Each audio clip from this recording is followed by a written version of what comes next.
In this video, we're breaking down how to avoid overspending on 1440p GPUs in 2026.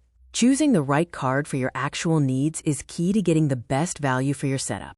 1440p gaming can easily become a financial trap. If you buy too little, your monitor's potential is wasted. Buy too much, and you're paying 4K tier prices. Match your card to your actual gaming habits.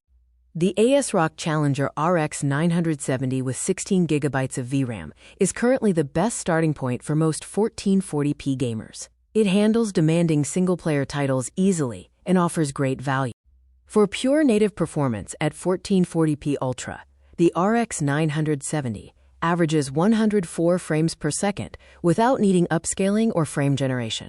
Plus, its 16GB of VRAM offers excellent longevity. Be aware that the Challenger is a physically large card, so check your case clearance before buying.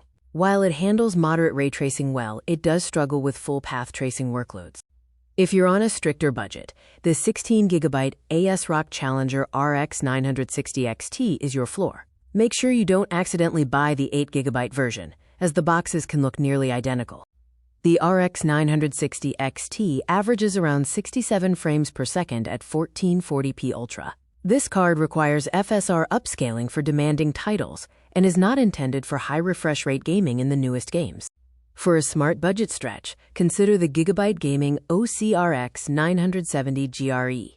If you can find it on a $499 promotion, the 29% increase in raster speed is a compelling upgrade. The GRE is primarily a promotional play. If the price climbs toward $550, it's better to skip it and stick with the standard RX 970. Always monitor current prices as they shift weekly. For maximum graphical headroom, the ASRock Challenger RX 970 XT stays safely above 100 frames per second. However, it's physically larger, runs hotter, and requires at least a 750-watt power supply. Regarding the XT branding, the performance gap is only about 12%.